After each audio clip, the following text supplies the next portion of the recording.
Self-Reliance by Ralph Waldo Emerson.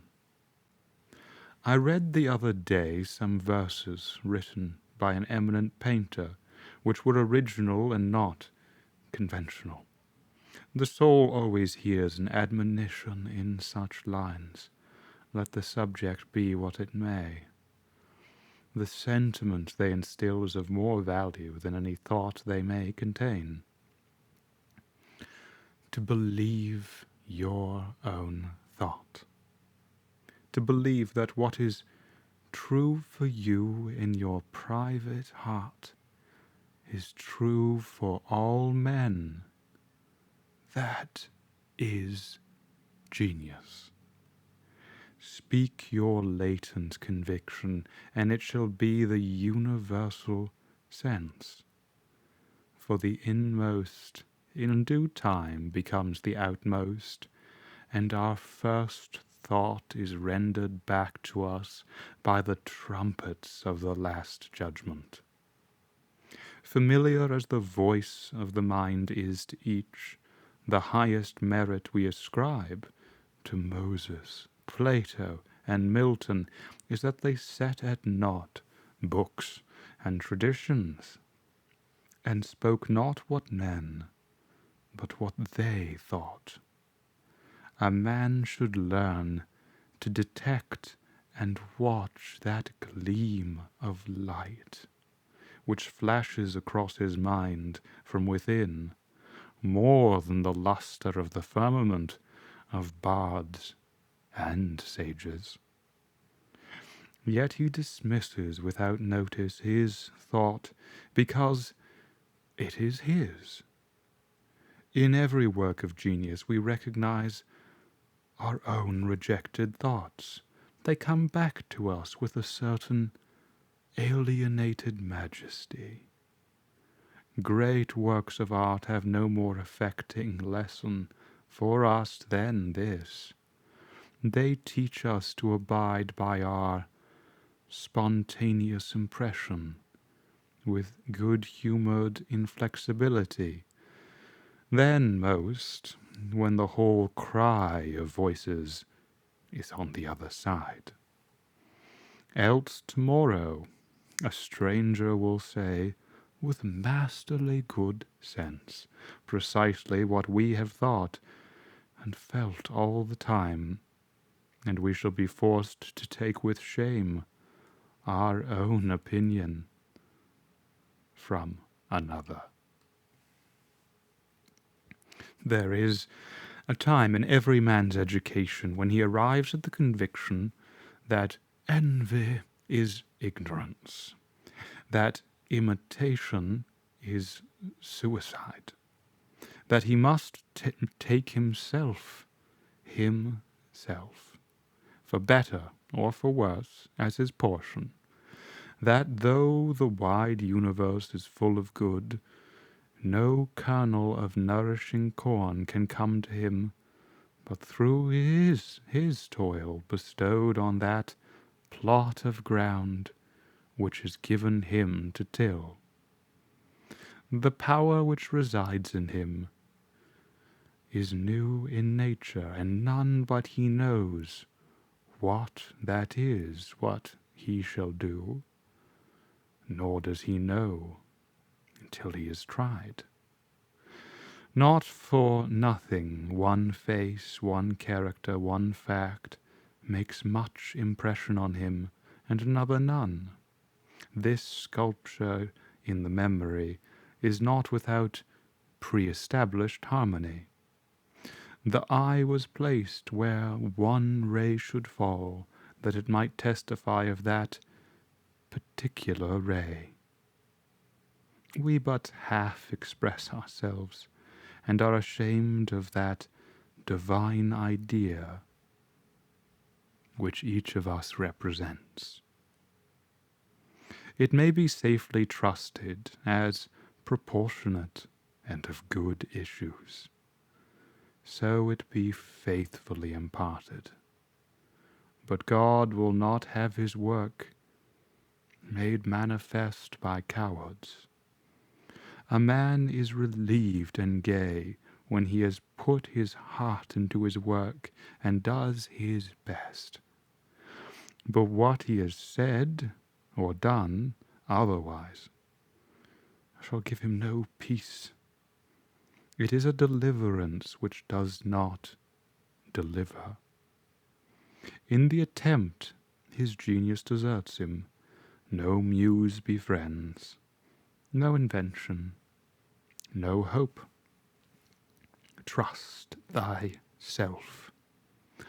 Every heart vibrates to that iron string. Accept the place the divine providence has found for you, the society of your contemporaries, the connection of events. Great men have always done so, and confided themselves childlike to the genius of their age, betraying their perception that the absolutely trustworthy was seated at their heart, working through their hands, predominating in all their being.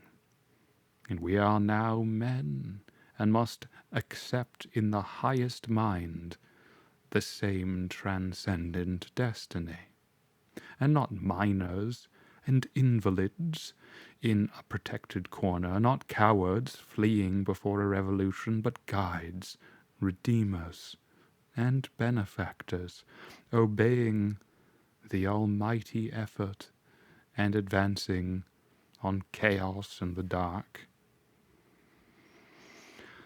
What pretty oracles nature yields us on this text in the face and behavior of children, babes, and even brutes.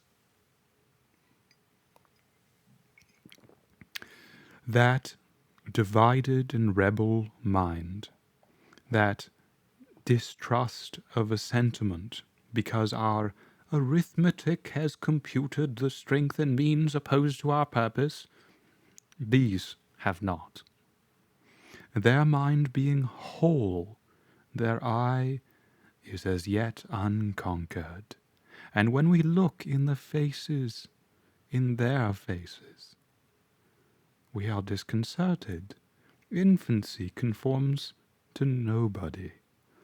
All conform to it, so that one babe commonly makes 4 or 5 out of the adults who prattle and play to it.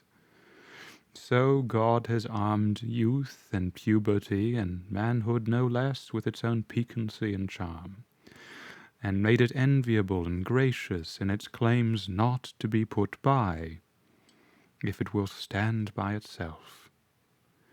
Do not think the youth has no force, because he cannot speak to you and me. Hark! In the next room his voice is sufficiently clear and emphatic. It seems he knows how to speak to his contemporaries. Bashful or bold then, he will know how to make us, seniors, very unnecessary.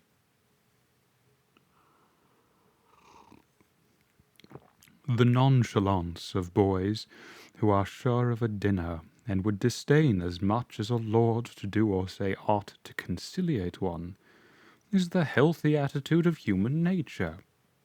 A boy is in the parlor what the pit is in the playhouse, independent, irresponsible, looking out from his corner on such people and facts as pass by. He tries and sentences them on their merits in the swift, summary way of boys, as good, bad, interesting, silly, eloquent, troublesome. He cumbles himself never about consequences, about interests. He gives an independent, genuine verdict. You must court him. He does not court you. But the man is, as it were, clapped into jail by his consciousness. As soon as he has once acted or spoken with éclat, he is a committed person, watched by the sympathy or the hatred of hundreds, whose affections must now enter into his account. There is no lethe for this. Ah, that he could pass again into his neutrality. Who can thus avoid all pledges, and, having observed, observe again, from the same unaffected, unbribable, unaffrighted innocence, must always be formidable. He would utter opinions on all passing affairs, which being seen to be not private, but necessary, would sink like darts into the ears of men, and put them in fear. These are the voices which we hear in solitude, but they grow faint and inaudible as we enter into the world. Society everywhere is in conspiracy against the manhood of every one of its members. Society is a joint stock company in which the members agree, for the better securing of his bread to each shareholder, to surrender the liberty and culture of the eater. The virtue most in request is conformity. Self-reliance is its aversion. It loves not realities and creators, but names and customs. Whoso would be a man must be a nonconformist. He who would gather immortal palms must not be hindered by the name of goodness, but he must explore if it be goodness. Nothing is at last sacred but the integrity of your own mind. Absolve you to yourself, and you shall have the suffrage of the world. I remember an answer which, when quite young, I was prompted to make to a valued adviser who was wont to importune me with the dear old doctrines of the Church. On my saying, "What have I to do with the sacredness of traditions if I live wholly from within?" my friend suggested, "But these impulses may be from below, not from above." I replied, "They do not seem to me to be such. But if I am the devil's child, I will live then from the devil. No law can be sacred to me but that of my nature. Good and bad are but names, very readily transferable to this or that. The only right is what is after my constitution, the only wrong is what is against it. A man is to carry himself in the presence of all opposition, as if everything were titular and ephemeral, but he. I am ashamed to think of how easily we capitulate to badges and names, to large societies and dead institutions. Every decent and well-spoken individual affects and sways me more than is right. I ought to go upright and vital, and speak the rude truth in all ways. If malice and vanity bear the coat of philanthropy, shall that pass? If an angry bigot assumes this bountiful cause of abolition, and comes to me with the last news from Barbados, why should I not say to him, "Go, love thy infant, love thy wood chopper, Be good-natured and modest. Have that grace, and never varnish your hard, uncharitable ambition with this incredible tenderness for black folk 1,000 miles off. Thy love afar is spite at home. Rough and graceless would be such greeting, but truth is handsomer than the affectation of love. Your goodness must have some edge to it, else it is none. The doctrine of hatred must be preached as the counteraction of the doctrine of love, when that pules and whines. I shun father and mother and wife and brother when my genius calls me. I would write on the lintels of the doorpost, whim. I hope it is somewhat better than whim at last. But I cannot spend the day in explanation.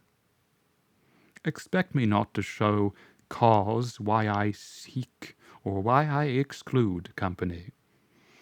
Then again, do not tell me, as a good man did today, of my obligation to put all poor men in good situations.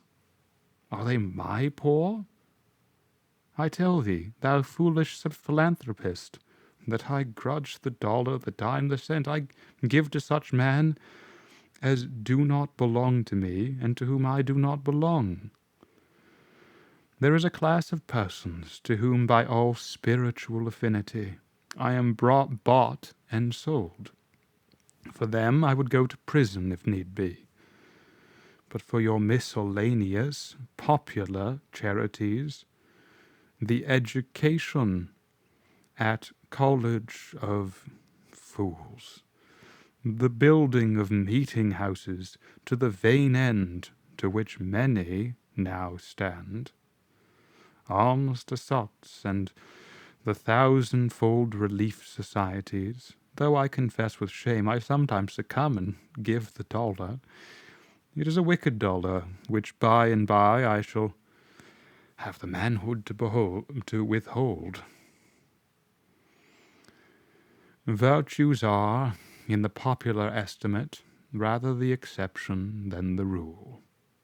There is the man and his virtues. Men do what is called a good action, as some piece of courage or charity, much as they would pay a fine, in expiation of daily non-appearance on parade. Their works are done as an apology or extenuation of their living in the world, as invalids and the insane pay a high board. Their virtues are penances. I do not wish to expiate, but to live. My life is for itself, and not for a spectacle. I much prefer that it should be of a lower strain, so it be genuine and equal, than that it should be glittering and unsteady. I wish it to be sound and sweet, not to need diet and bleeding. I ask primary evidence that you are a man, and refuse this appeal from the man to his actions. I know that, for myself, it makes no difference whether I do or forbear those actions which are reckoned excellent. I cannot consent to pay for a privilege where I have intrinsic right.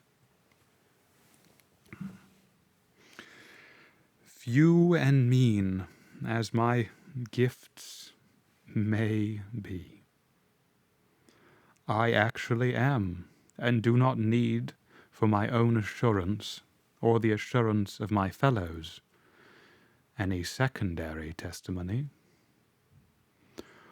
What I must do is all that concerns me, and not what the people think. This rule, equally arduous in actual and intellectual life, may serve for the whole distinction between greatness and meanness. It is the harder because you will always find those who think they know what your duty is. They think that they know what is your duty better than you know it. It is easy in the world to live after the world's opinion. It is easy in solitude to live after our own. But the great man is he who in the midst of the crowd keeps with perfect sweetness the independence of solitude. The objection to conforming to usages that have become dead to you is that it scatters your force. It loses your time and blurs the impression of your character.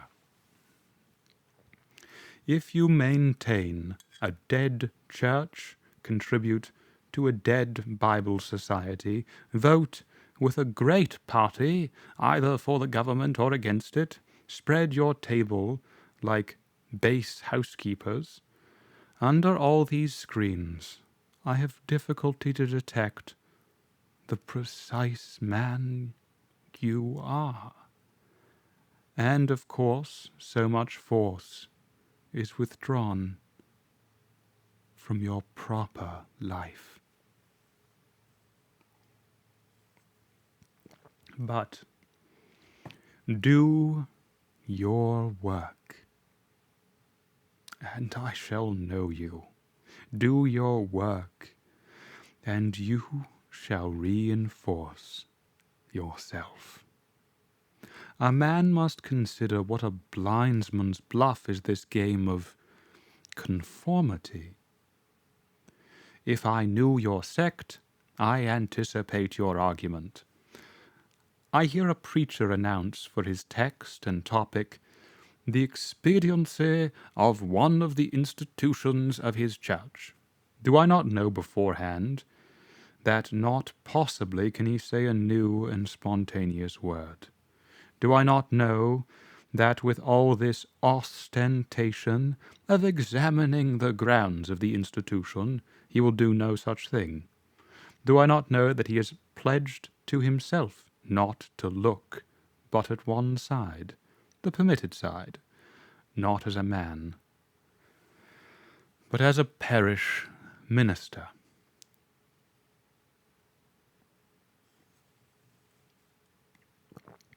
He is a retained attorney, and these heirs of the bench are the emptiest affectation. Well, most men have bound their eyes with one or another handkerchief, and attach themselves to some one of these communities of opinion. This conformity makes them not false in a few particulars, authors of a few lies, but false in all particulars. Their every truth is not quite true. Their two is not the real two, their four is not the real four, so that every word they say chagrins us, and we know not where to begin to set them right. Meantime, nature is not slow to equip us in the prison uniform of the party to which we adhere. We come to wear one cut of face and figure. We acquire by degrees the gentlest asinine expression. There is a mortifying experience in particular, which does not fail to wreck itself also in the general history. I mean, the foolish face of praise, the forced smile which we put on in company, where we do not feel at ease in answer to conversation which does not interest us, the muscles not spontaneously moved, but moved by a slow usurping wilfulness, grow tight about the outline of the face, with the most disagreeable sensation. For nonconformity, the world whips you with its displeasure, and therefore a man must know how to estimate a sour face. The bystanders look askance on him in the public street or in the friend's parlour. If this aversation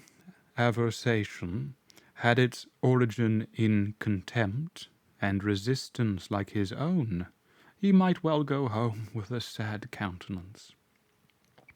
But the sour faces of the multitude, like their sweet faces, have no deep cause, but are put on and off as the wind blows and a newspaper directs. Yet is the discontent of the multitude more formidable than that of the Senate and the college. It is easy enough for a firm man who knows the world to brook the rage of the cultivated classes. Their rage is decorous and prudent, for they are timid, as being very vulnerable themselves. But when to the feminine rage the indignation of the people is added, when the ignorant and the poor are aroused, when the unintelligent brute force that lies at the bottom of society is made to growl and mow, it needs the habit of magnanimity and religion to treat it godlike as a trifle of no concernment. The other terror that scares us from self-trust is our consistency, a reverence for our past act or word, because the eyes of others have no other data for computing our orbit than our past acts, and we are loath to disappoint them. But why should you keep your head over your shoulder? Why should you drag about this corpse of your memory, lest you contradict somewhat you have stated in this or that public place? Suppose you should contradict yourself, what then? It seems to be a rule of wisdom never to rely on your memory alone, scarcely even in acts of pure memory, but to bring the past for judgment into the thousand-eyed present, and live ever in a new day. In your metaphysics, you have denied personality to the deity, yet when the devout motions of the soul come, yield to them heart and life. Though they should clothe God with shape and color, leave your theory as Joseph his coat in the hand of the harlot, and flee. A foolish consistency is the hobgoblin of little minds, adored by little statesmen and philosophers and divines. With consistency, a great soul has simply nothing to do. He may as well concern himself with his shadow on the wall. Speak what you think now, in hard words, and tomorrow speak what tomorrow thinks in hard words again, though it contradict everything you said today. Ah, so you shall be sure to be misunderstood. Is it so bad, then, to be misunderstood? Pythagoras was misunderstood, and Socrates, and Jesus, and Luther, and Copernicus, and Galileo, and Newton, and every pure and wise spirit that ever took flesh. To be great is to be misunderstood. I suppose no man can violate his nature. All the sallies of his will are rounded in by the law of his being, as the inequalities of Andes and Himalaya are insignificant in the curve of the sphere. Nor does it matter how you gauge and try him. A character is like an acrostic or an Alexandrian stanza. Read it forward, backward, or across, it still spells the same thing. In this pleasing, contrite wood life, which God allows me, let me record day by day my honest thought, without prospect or retrospect, and I cannot doubt it will be found symmetrical, though I mean it not and see it not. My book should smell of pines and resound with the hum of insects. The swallow over my window should interweave that thread or straw he carries in his bill into my web also. We pass for what we are. Character teaches above our wills. Men imagine that they communicate their virtue or vice only by overt actions, and do not see that virtue or vice emit a breath every moment. There will be an agreement in whatever variety of actions, so they be each honest and natural in their hour. For of one will the actions will be harmonious, however unlike they seem. These varieties are lost sight of at a little distance, at a little height of thought. One tendency unites them all. The voyage of the best ship is a zigzag line of 100 tacks. See the line from a sufficient distance, and it straightens itself to the average tendency.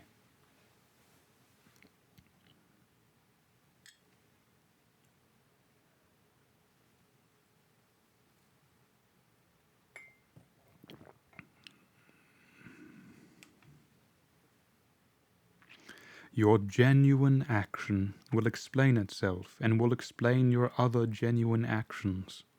Your conformity explains nothing. Act singly, and what you have already done singly will justify you now. Greatness appeals to the future. If I can be firm enough today to do right, and scorn eyes, I have done so much right before as to defend me now. Be it how it will, do right now.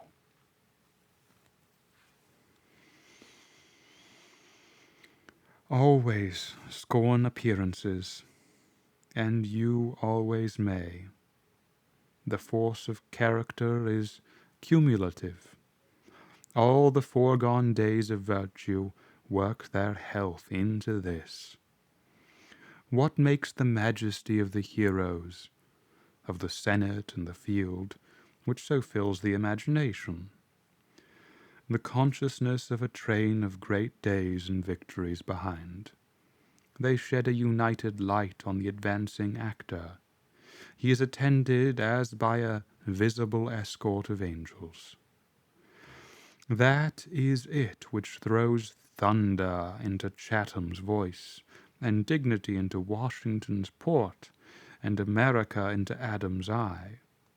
Honor is venerable to us because it is no ephemera. It is always ancient virtue. We worship it today because it is not of today. We love it and pay it homage because it is not a trap for our love and homage, but is self-dependent. self-derived, and therefore of an old, immaculate pedigree, even if shown in a young person.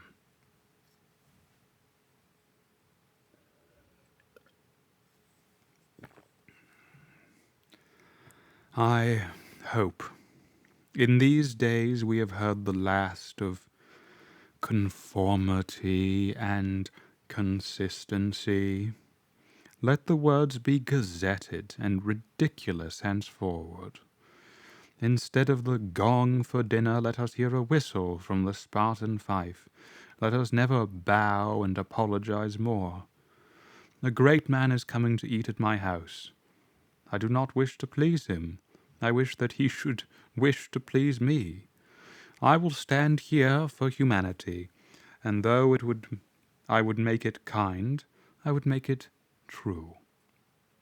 Let us affront and reprimand the smooth mediocrity and squalid contentment of the times, and hurl in the face of custom and trade and office the fact which is the upshot of all history, that there is a great, responsible thinker and actor working wherever a man works, that a true man belongs to no other time or place, but is the center of things. Where he is, there is nature. He measures you and all men and all events. Ordinarily, every body in society reminds us of somewhat else, or of some other person.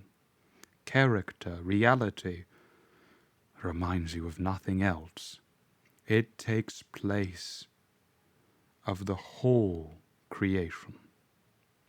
The man must be so much that he must make all circumstances indifferent. Every true man is a cause. A country and an age requires infinite spaces and numbers and time fully to accomplish his design, and posterity seem to follow his footsteps as a train of clients. A man, Cæsar, is born, and for ages after we have a Roman Empire. Christ is born, and millions of minds so grow and cleave to his genius that he is confounded with virtue and the possible of man. An institution is the lengthened shadow of one man, as monarchism of the hermit Antony, the Reformation of Luther, Quakerism of Fox, Methodism of Wesley, abolition of Clarkson, Scipio, Milton called the height of Rome. And all history resolves itself very easily into the biography of a few stout and earnest persons. Let a man, then, know his worth, and keep things under his feet. Let him not peep or steal or sulk up and down with the air of a charity boy, a bastard, or an interloper in the world which exists for him. But the man in the street, finding no worth in himself which corresponds to the force which built a tower or sculptured a marble god, feels poor when he looks on these. To him a palace, a statue, or a costly book have an alien and forbidding air, much like a gay equipage, and seem to say like that, "Who are you, sir?" Yet they are all his, suitors for his notice, petitioners to his faculties, that they will come out and take possession. The picture waits for my verdict. It is not to command me, but I am to settle its claims to praise. That popular fable of the sot who was picked up dead drunk in the street, and carried to the Duke's house, washed and dressed and laid in the Duke's bed, and on his waking treated with all obsequious ceremony like the Duke, and assured that he had been insane, owes its popularity to the fact that it symbolizes so well the state of man, who is in the world a sort of sot, but now and then wakes up, exercises his reason, and finds himself a true prince.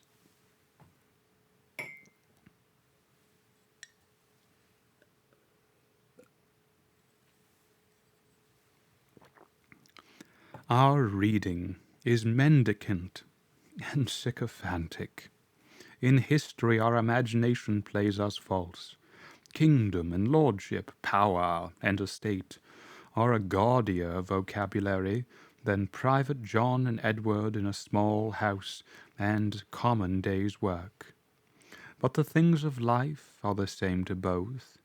The sum total of both is the same. Why all this deference to Alfred and Scanderbeg and Gustavus? Suppose they were victorious. Did they wear out virtue? As great a stake depends on your private act today, as followed their public and renowned steps. When private men shall act with original views, the lustre will be transferred from the actions of kings to those of gentlemen. The world has been instructed by its kings who have so magnetized the eyes of nations. It has been taught by this colossal symbol the mutual reverence that is due from man to man, the joyful loyalty with which men have everywhere suffered the king, the noble, or the great proprietor to walk among them by a law of his own, make his own scale of men and things and reverse theirs, pay for benefits not with money, but with honor, and represent the law in his person, was the hieroglyphic by which they obscurely signified their consciousness of their own right and comeliness, the right of every man, or human being, or child. The magnetism which all original action exerts is explained when we inquire the reason of self-trust. Who is the trustee? What is the aboriginal self on which a universal reliance may be grounded? What is the nature and power of that science-baffling star, without parallax, without calculable elements, which shoots a ray of beauty even into trivial and impure actions, if the least mark of independence appears? The inquiry leads us to that source, at once the essence of genius, of virtue, and of life, which we call spontaneity or instinct. We denote this primary wisdom as intuition, eye of intuition, whilst all later teachings are tuitions. In that deep force, the last fact behind which analysis cannot go, all things find their common origin.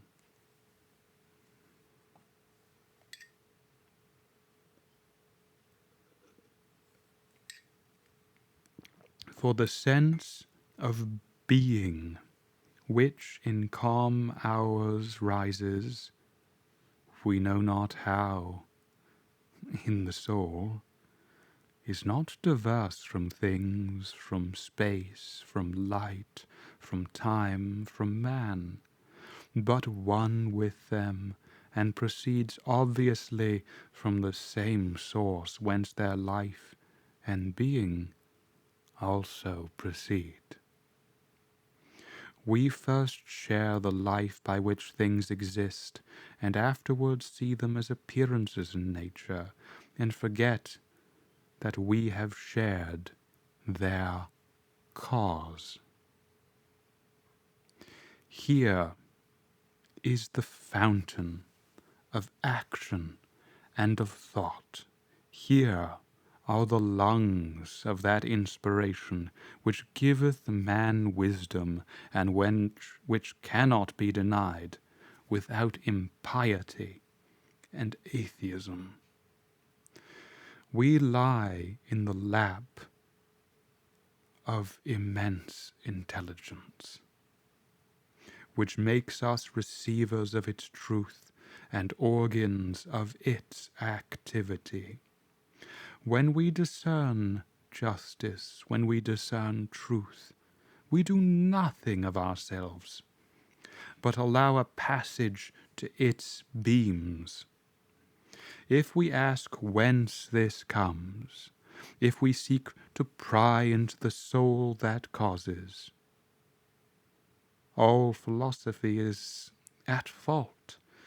Its presence or its absence is all we can affirm. Kata.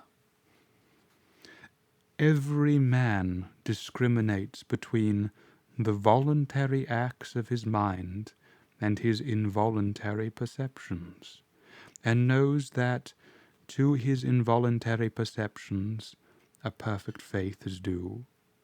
He may err in the expression of them, but he knows that these things are so, like day and night, not to be disputed. My wilful actions and acquisitions are but roving, the idlest reverie, the faintest native emotion, command my curiosity and respect. Thoughtless people contradict as readily the statement of perceptions as of opinions, or rather much more readily, for they do not distinguish between perception and notion.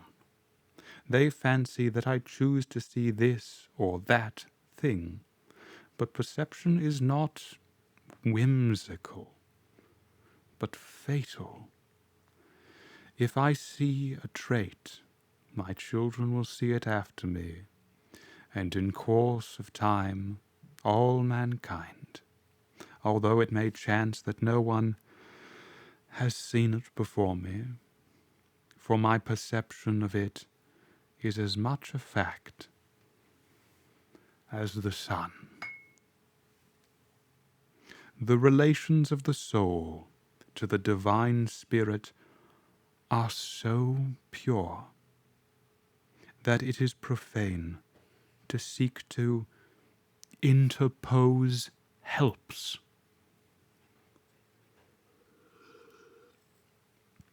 It must be that when God speaketh, he should communicate not one thing, but all things, should fill the world with his voice, should scatter forth light, nature, time, souls, from the center of the present thought, and new date and new create the whole. Whenever a mind is simple and receives a divine wisdom, old things pass away, means, teachers, texts, temples fall. It lives now and absorbs past and future into the present hour. All things are made sacred by relation to it, one as much as another. All things are dissolved to their center by their cause, and in the universal miracle petty and particular miracles disappear. If therefore a man claims to know and speak of God, and carries you backward to the phraseology of some old mouldered nation in another country, in another world, believe him not. Is the acorn better than the oak, which is its fullness and completion? Is the parent better than the child, into whom he has cast his ripened being? Whence then this worship of the past? The centuries are conspirators against the sanity and authority of the soul. Time and space are but physiological colors which the eye makes, but the soul is light. Where it is day. Where it was is night. And history is an impertinence and an injury if it be anything more than a cheerful apologue or parable of my being and becoming. Man is timid and apologetic. He is no longer upright. He dares not say, I think, I am, but quotes some saint or sage. He is ashamed before the blade of grass or the blowing rose. These roses under my window make no reference to former roses or to better ones. They are for what they are. They exist with God today. There is no time to them. There is simply the rose. It is perfect in every moment of its existence. Before a leaf bud has burst, its whole life acts. In the full-blown flower, there is no more. In the leafless root, there is no less. Its nature is satisfied, and it satisfies nature in all moments alike. But man postpones or remembers. He does not live in the present, but with reverted eyes laments the past, or heedless of the riches that surround him, stands on tiptoe to foresee the future. He cannot be happy and strong until he too lives with nature in the present, above time. This should be plain enough. Yet see what strong intellects dare not yet hear. God himself, unless he speak the phraseology of I know not what David or Jeremiah or Paul, yet see what strong intellects dare not yet hear God himself, unless he speak the phraseology of I know not what David or Jeremiah or Paul.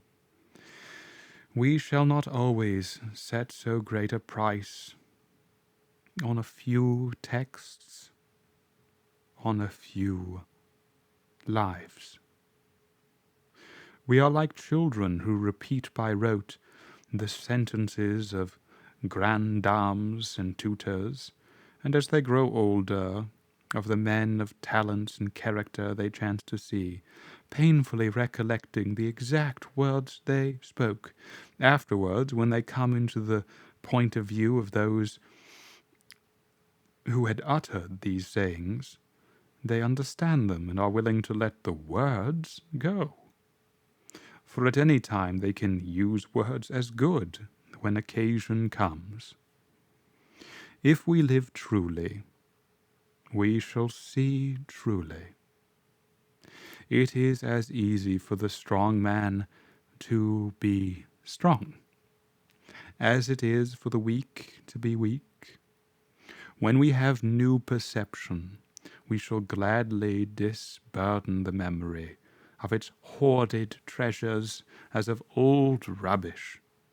When a man lives with God, his voice shall be as sweet as the murmur of the brook and the rustle of the corn. And now at last the highest truth on this subject remains unsaid.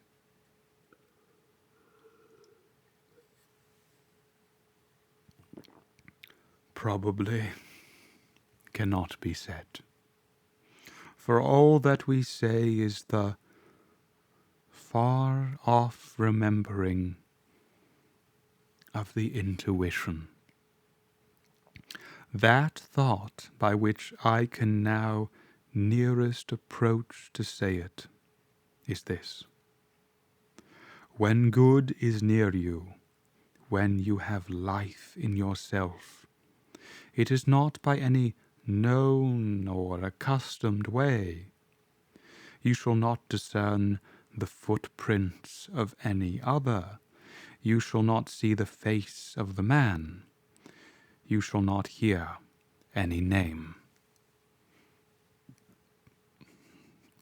The way, the thought, the good shall be wholly strange and new. It shall exclude example and experience.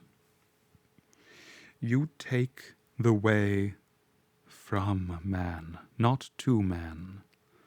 All persons that ever existed are its forgotten ministers. Fear and hope are alike beneath it. There is somewhat low even in hope.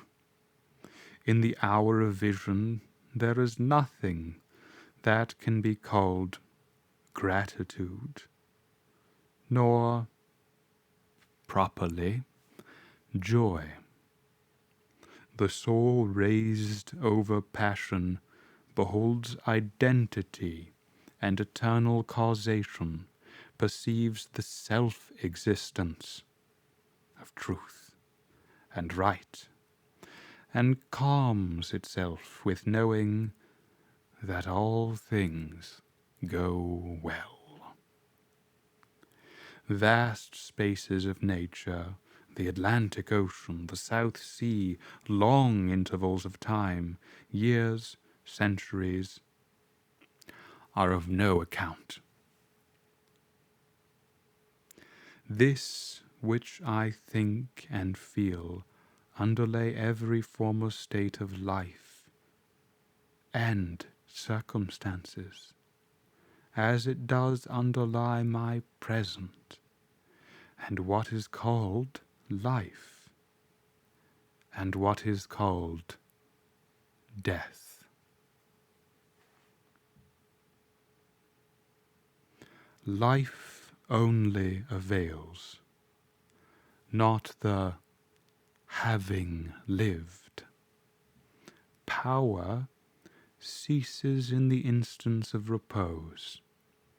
It resides in the moment of transition from a past to a new state, in the shooting of the gulf, in the darting to an aim.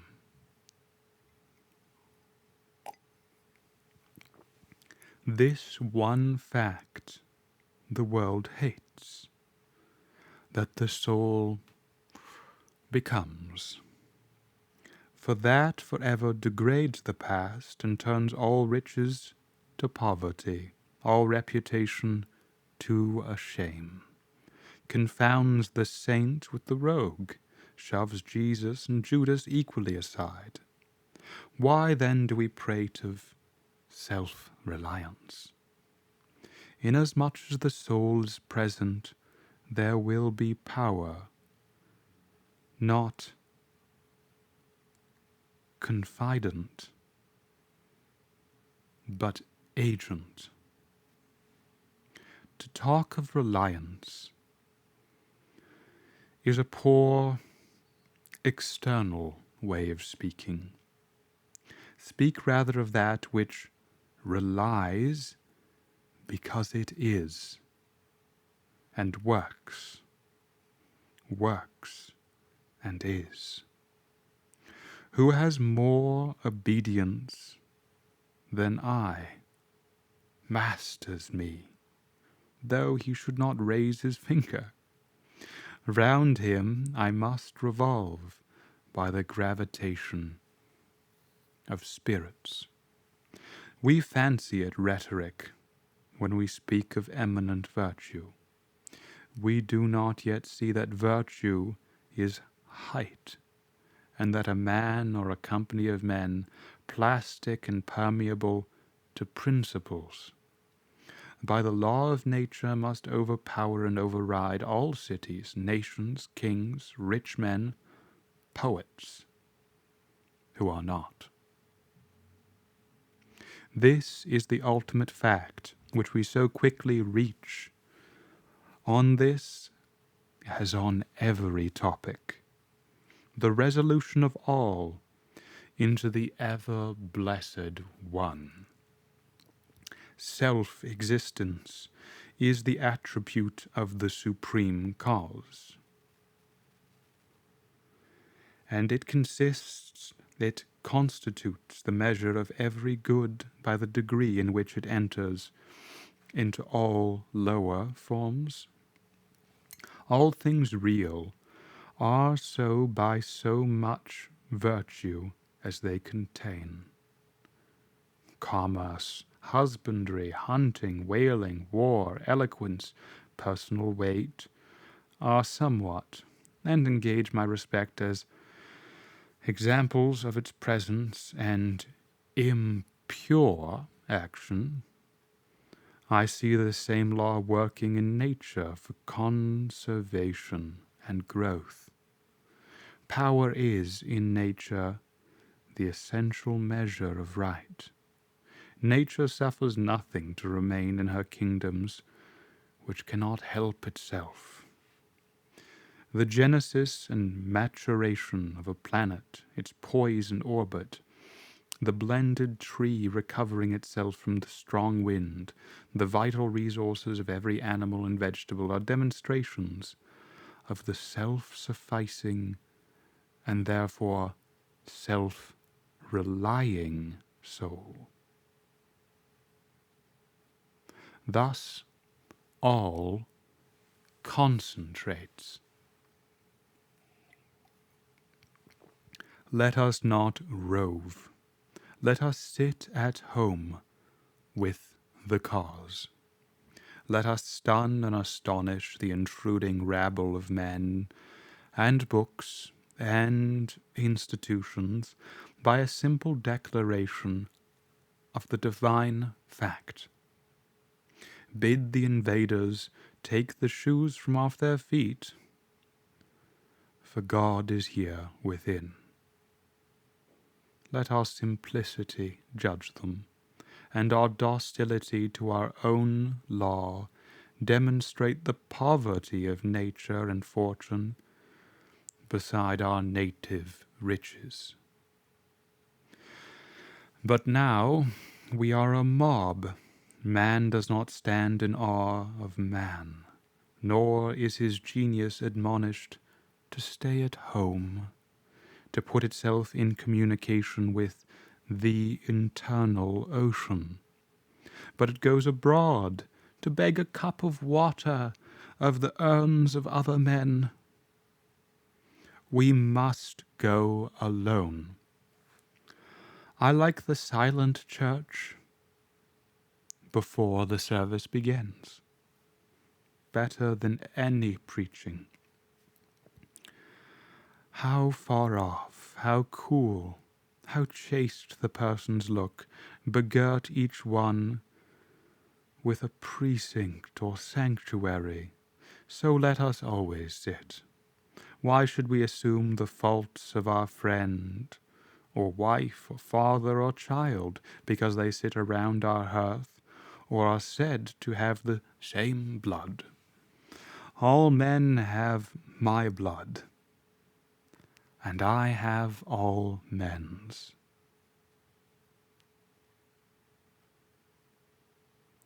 Not for that will I adopt their petulance or folly, even to the extent of being ashamed of it. But your isolation must not be mechanical, but spiritual.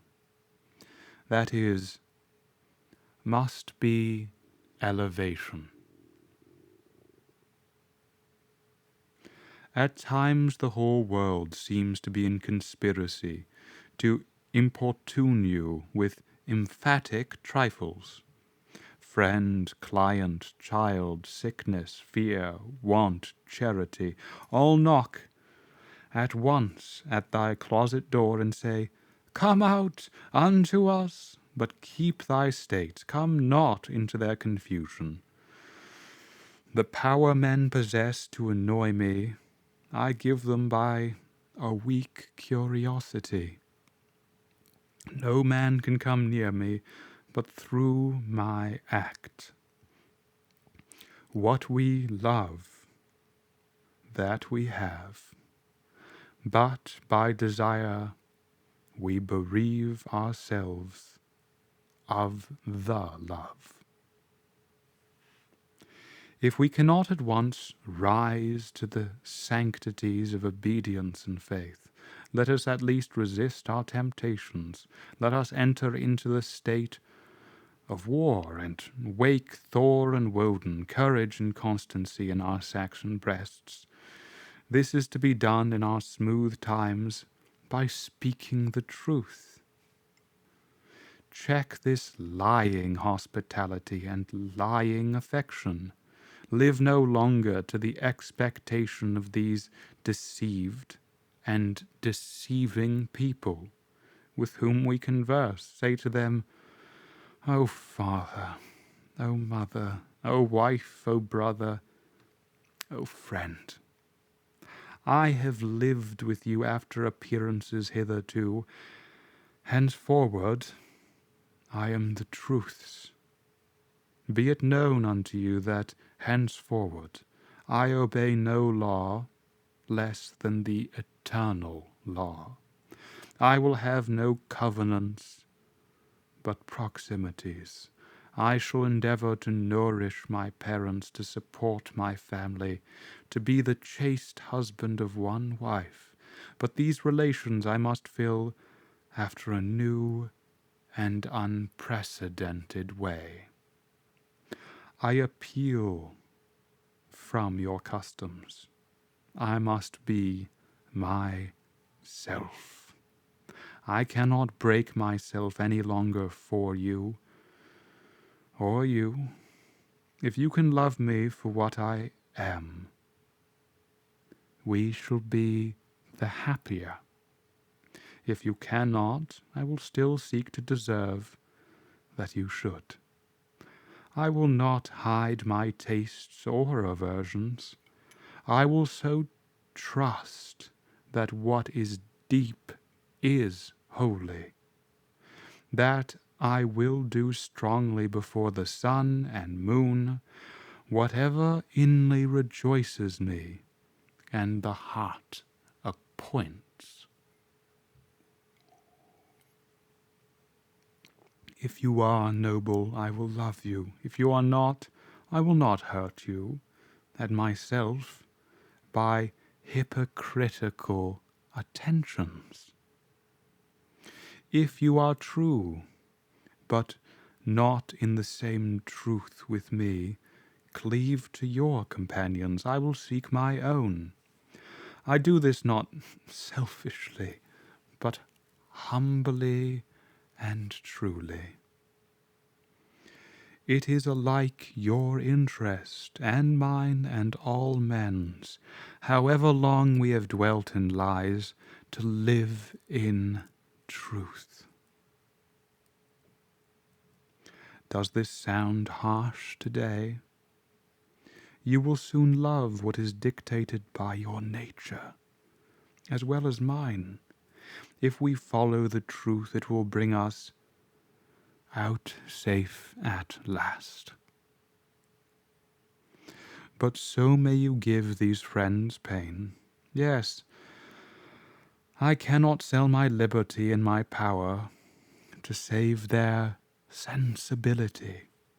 Besides, all persons have their moments of reason, when they look out into the region of absolute truth. Then will they justify me and do the same thing. The populace think that your rejection of popular standards is a rejection of all standard, and mere antinomianism, and the bold sensualist will use the name of philosophy to gild his crimes. But the law of consciousness abides.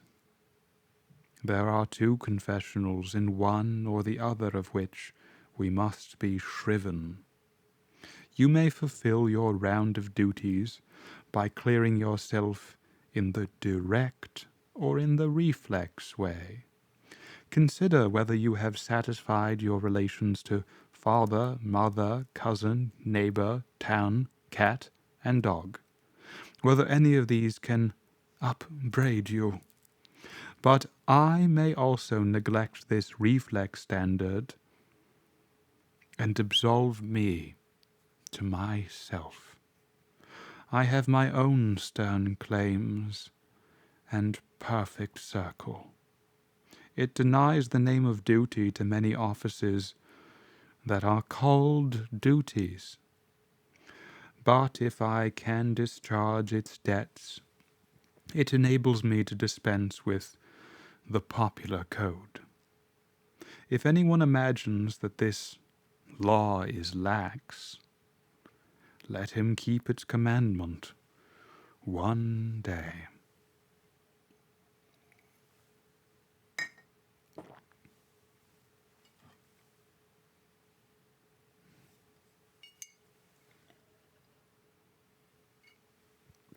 And truly, it demands something godlike in him who has cast off the common motives of humanity and has ventured to trust himself for a taskmaster.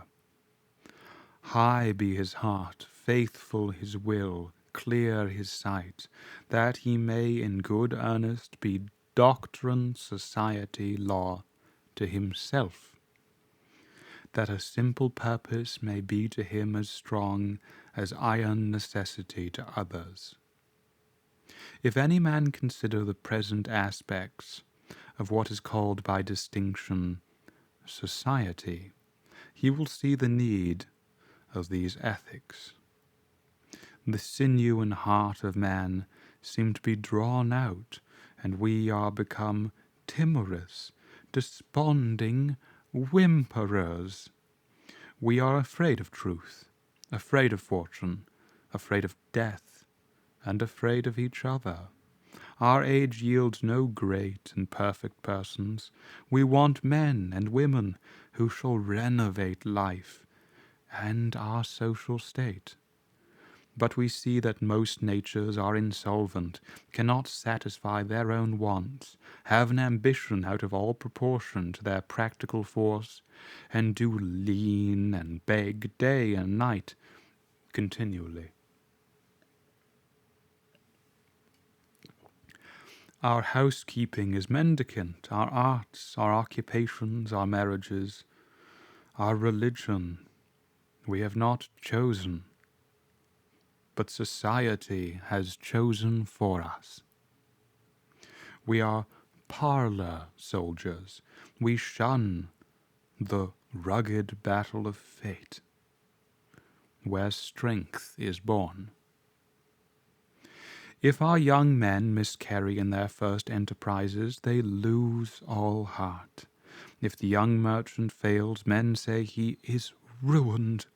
If the finest genius studies at one of our colleges, and is not installed in an office within 1 year afterwards in the cities or suburbs of Boston or New York, it seems to his friends and to himself that he is right in being disheartened and in complaining the rest of his life. a sturdy lad from New Hampshire or Vermont, who in turn tries all the professions, who teams it, farms it, peddles, keeps a school, preaches, edits a newspaper, goes to Congress, buys a township, and so forth in successive years, and always like a cat falls on his own feet, is worth 100 of these city dolls. He walks abreast with his days, and feels no shame in not studying a profession, for he does not postpone his life, but lives already. He has not one chance, but 100 chances.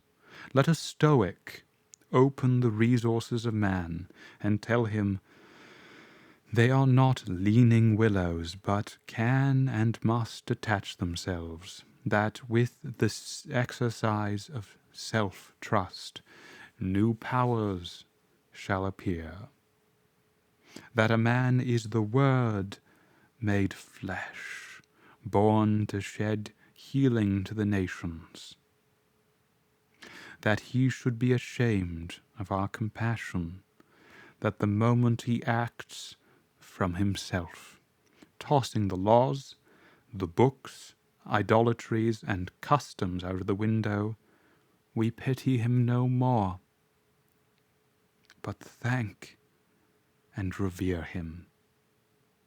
And that teacher shall restore the life of man to splendor, and make his name dear to all history. It is easy to see that a greater self-reliance must work a revolution in all the offices and relations of man, of men, in their religion, in their education, in their pursuits, in their modes of living, their association, in their property, in their speculative views.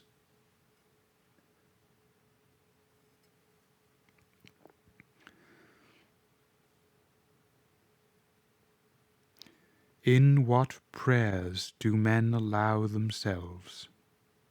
That which they call a holy office is not so much as brave and manly. Prayer looks abroad and asks for some foreign addition to come through some foreign virtue, and loses itself in endless mazes of natural and supernatural and mediatorial and miraculous. Prayer that craves a particular commodity, anything less than all good, is vicious. Prayer is the contemplation of the facts of life from the highest point of view. It is the soliloquy of a beholding and jubilant soul. It is the Spirit of God pronouncing his works good. But prayer as a means to effect a private end is meanness and theft. It supposes dualism and not unity in nature and consciousness. As soon as the man is at one with God, he will not beg. He will then see prayer in all action. The prayer of the farmer kneeling to his field to weed it, the prayer of the rower kneeling with the stroke of his oar, are true prayers heard throughout nature, though for cheap ends. Caratach, in Fletcher's Bonduca, when admonished to inquire the mind of the god Audate, replies, his hidden meaning lies in our endeavors. Our valors are our best gods. Another sort of false prayers are our regrets. Discontent is the want of self-reliance. It is infirmity of will. Regret calamities if you can thereby help the sufferer. If not, attend your work, and already the evil begins to be repaired. Our sympathy is just as base. We come to them who weep foolishly and sit down and cry for company, instead of imparting truth to them, truth and health in rough electric shocks, putting them once more in communication with their own reason. The secret of fortune is joy in our hands. Welcome evermore to gods and men is the self-helping man.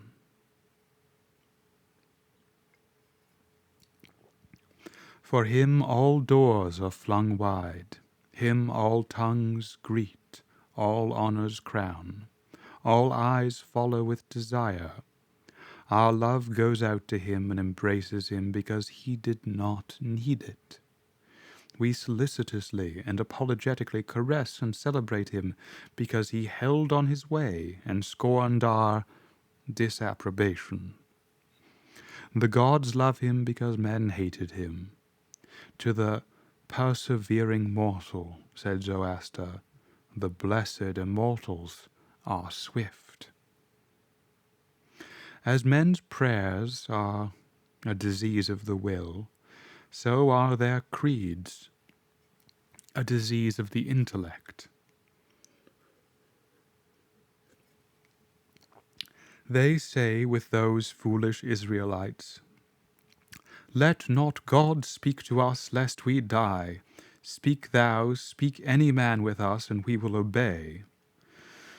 Everywhere I am hindered of meeting God in my brother, because he has shut his own temple doors, and recites fables merely of his brother's, or his brother's brother's God. Every new mind is a new classification. If it prove a mind of uncommon activity and power, a Locke, a Lavoisier, a Hutton, a Bentham, a Fourier, it imposes its classification on other men, and lo, a new system. In proportion to the depth of the thought, and so to the number of the objects it touches and brings within reach of the pupil, is his complacency. But chiefly is this apparent in creeds and churches, which are also classifications of some powerful mind acting on the elemental thought of duty and man's relation to the highest, such as Calvinism, Quakerism, Swedenborgism. The pupil takes the same delight in subordinating everything to the new terminology as a girl who has just learned botany and seeing a new earth and new seasons thereby. It will happen for a time that the pupil will find his intellectual power is grown by the study of his master's mind, but in all unbalanced minds the classification is idolized, passes for the end, and not for a speedy exhaustible means, so that the walls of the system blend to the eye in the remote horizon and the walls of the universe. The luminaries of heaven seem to them hung onto the arch their masters built. They cannot imagine how you aliens have any right to see, how you can see. It must be somehow that you stole the light from us. They do not yet perceive that light, unsystematic, indomitable, will break into any cabin, even into theirs. Let them chirp a while and call it their own. If they are honest and do well, presently their neat new pinfold will be too straight and low, will crack, will lean, will rot, and vanish. And the immortal light, all young and joyful, million-orbed, million-colored, will beam over the universe as on the first morning. 2. It is for want of self-culture that the superstition of travelling, whose idols are Italy, England, Egypt, retains its fascination for all educated Americans. They who made England, Italy, or Greece venerable in the imagination did so by sticking fast where they were. Like an axis of the earth, in manly hours we feel that duty is our place. The soul is no traveller. The wise stays at home. And when his necessities, his duties, on any occasion call him from his house, or into foreign lands, he is at home still, and shall make men sensible by the expression of his countenance that he goes the missionary of wisdom and virtue, and visits cities and men like a sovereign, and not like an interloper or a valet. I have no churlish objection to the circumnavigation of the globe for the purposes of art, of study, and benevolence, so that the man is first domesticated, or does not go abroad with the hope of finding somewhat greater than he knows. He who travels to be amused, or to get somewhat which he does not carry, travels away from himself, and grows old even in youth. Among old things, in Thebes and Palmyra, his will and mind have become old, and dilapidated as they. He carries ruins to ruins.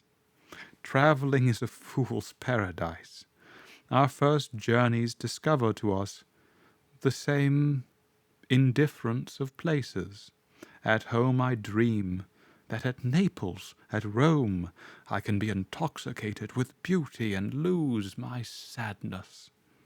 I pack my trunk, embrace my friends, embark on the sea, and wake up at last in Naples, and there beside me is the stern fact, the sad fact, unrelenting, identical, that I fled from. I seek the Vatican and the palaces. I affect to be intoxicated with sights and suggestions, but I am not intoxicated. My giant goes with me wherever I go.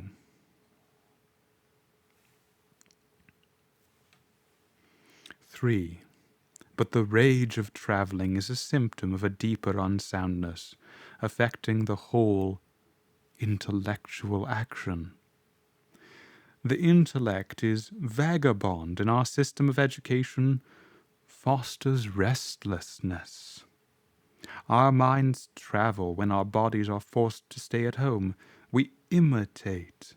And what is imitation but the travelling of the mind? Our houses are built with foreign taste. Our shelves are garnished with foreign ornaments. Our opinions, our tastes, our faculties lean and follow the past and the distant. The soul created the arts, wherever they have flourished. It was in his own mind that the artist sought his model. It was an application of his own thought to the thing to be done and the conditions to be observed. And why need we copy the Doric or the Gothic model? Beauty will study with hope and love the precise thing to be done by him, consider the climate, the soil, the length of the day, the wants of the people, the habit and form of the government. He will create a house in which all these will find themselves fitted. And taste and sentiment will be satisfied also. Insist on yourself. Never imitate. Your own gift you can present every moment with the cumulative force of a whole life's cultivation. But of the adopted talent of another you can only have an extemporaneous half-possession. That which each can do best, none but his Maker can teach him. No man yet knows what it is, nor can, till that person has exhibited it. Where is the master who could have taught Shakespeare? Where is the master who could have instructed Franklin, or Washington, or Bacon, or Newton? Every great man is a unique. The Scipianism of Scipio is precisely that part he could not borrow. Shakespeare will never be made by much, will be made by the study of Shakespeare. Do that which is assigned to you, and you cannot hope too much or dare too much. There is at this moment for you an utterance brave and grand as that of the colossal chisel of Phidias, or the trowel of the Egyptians, or the pen of Moses or Dante, but different from all these. Not possibly will the soul, all rich, all eloquent, with thousand cloven tongue, deign to repeat itself. But if you can hear what these patriarchs say, surely you can reply to them in the same pitch of voice. For the ear and the tongue are two organs of one nature. Abide in the simple and noble regions of life, of thy life. Obey thy heart, and thou shalt reproduce the foreworld again.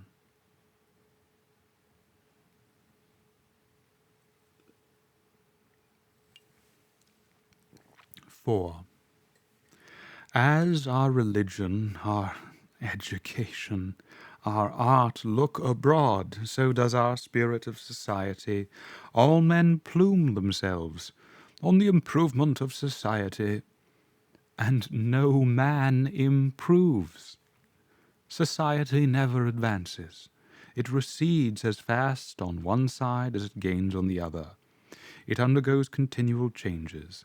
It is barbarous, it is civilized, it is Christianized, it is rich, it is scientific. But this change is not amelioration. For everything that is given, something is taken. Society acquires new arts and loses old instincts. What a contrast between the well-clad, reading, thinking, writing American with a watch, a pencil, and a bill of exchange in his pocket, and the naked New Zealander whose property is a club, a spear, a mat, and an undivided 20th of a shed to sleep under. But compare the health of the two men, and you shall see that the white man has lost his aboriginal strength. If the traveller tell us truly, strike the savage with a broad axe, and in a day or two the flesh shall unite and heal as if you struck the blow into soft pitch, and the same blow shall send the white man to his grave. The civilized man has built a coach, but has lost the use of his feet. He is supported on crutches, but lacks so much support of muscle. He has a fine Geneva watch, but he fails of the skill to tell the hour by the sun. A Greenwich nautical almanac he has, and so being sure of the information when he wants it, the man in the street does not know a star in the sky. The solstice he does not observe, the equinox he knows as little, and the whole bright calendar of the year is without a dial in his mind. His notebooks impair his memory. His libraries overload his wit. The insurance office increases the number of accidents, and it may be a question whether machinery does not encumber, whether we have not lost by refinement some energy, by a Christianity entrenched in establishments and forms, some vigor of wild virtue. For every Stoic was a Stoic, but in Christendom, where is the Christian? There is no more deviation in the moral standard than in the standard of height or bulk. No greater men are now than ever were. A singular equality might be observed between the great men of the first and of the last ages. Nor can all the science, art, religion, and philosophy of the 19th century avail to educate greater men than Plutarch's heroes 3 or 4 and 20 centuries ago.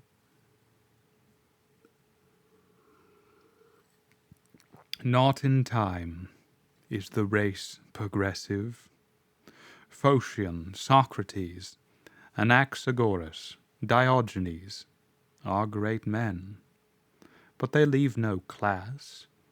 He who is really of their class will not be called by their name, but will be his own man, and in his turn the founder of a sect.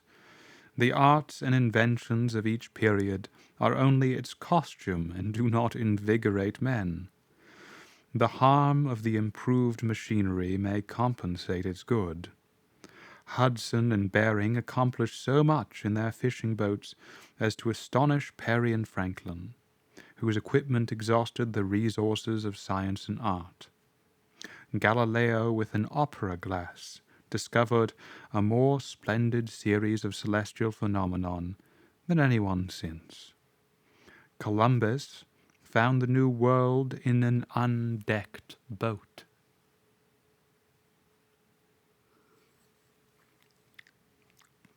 It is curious to see the periodical disuse and perishing of means and machinery which were introduced with loud laudation a few years or centuries before. The great genius returns to essential man. We reckoned the improvements of the art of war among the triumphs of science, and yet Napoleon conquered Europe by the bivouac, which consisted of falling back on naked valor and disencumbering it of all aids. The emperor held it impossible to make a perfect army, said Lacassius, without abolishing our arms, magazines, commissaries, and carriages, until, in imitation of the Roman custom, the soldier should receive his supply of corn, grind it in his handmill, and bake his bread himself. Society is a wave.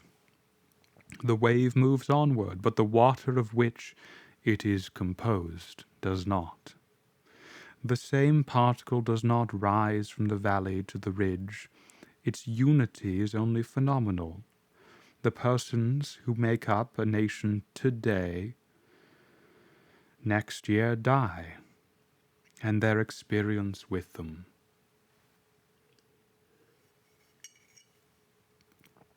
And so the reliance on property, including the reliance on governments which protect it, is the want of self-reliance. Men have looked away from themselves and at things so long that they have come to esteem the religious, learned, and civil institutions as gods of property, and they deprecate assaults on these because they feel them to be assaults on property. They measure their esteem of each other by what each has, and not by what each is. But a cultivated man becomes ashamed of his property, out of new respect for his nature. Especially he hates what he has, if he see that it is accidental, came to him by inheritance or gift or crime. Then he feels that it is not having, it does not belong to him, has no root in him, and merely lies there because no revolution or robber takes it away. But that which a man is, does always by necessity acquire, and what the man acquires is a living property, which does not wait for the beck of rulers, or mobs, or revolutions, or fire, or storm or bankruptcies, but perpetually renews itself wherever the man breathes. Thy lot or portion of life, said the Caliph Ali, is seeking after thee. Therefore be at rest from seeking after it. Our dependence on these foreign goods leads us to our slavish respect for numbers. The political parties meet in numerous conventions. The greater the concourse, and with each new roar of announcement, the delegation from Essex, the Democrats from New Hampshire, the Whigs of Maine, the young patriot feels himself stronger than before by a new thousand of eyes and arms. In like manner the reformers summon conventions and vote and resolve in multitude. It is only as a man puts off all foreign support and stands alone that I see him to be strong and to prevail. He is weaker by every recruit to his banner. Is not a man better than a town? Ask nothing of men, and in the endless mutation, thou only firm column, must presently appear the upholder of all that surrounds thee. He who knows that power is inborn, that he is weak because he has looked for good out of him and elsewhere, and so perceiving throws himself unhesitatingly on his thought, instantly rights himself, stands in the erect position, commands his limbs, works miracles, just as a man who stands on his feet is stronger than a man who stands on his head. So use all that is called fortune. Most men gamble with her, and gain all and lose all as her wheel rolls. But do thou leave as unlawful these winnings, and deal with cause and effect, the chancellors of God. In the will, work and acquire, and thou hast gained the wheel of chance, and shall sit hereafter out of fear from her rotations. A political victory, a rise of rents, the recovery of your sick, or the return of your absent friend, or some other favorable event raises your spirits, and you think good days are preparing for you. Do not believe it. Nothing can bring you peace but yourself. Nothing can bring you peace but the triumph of principles.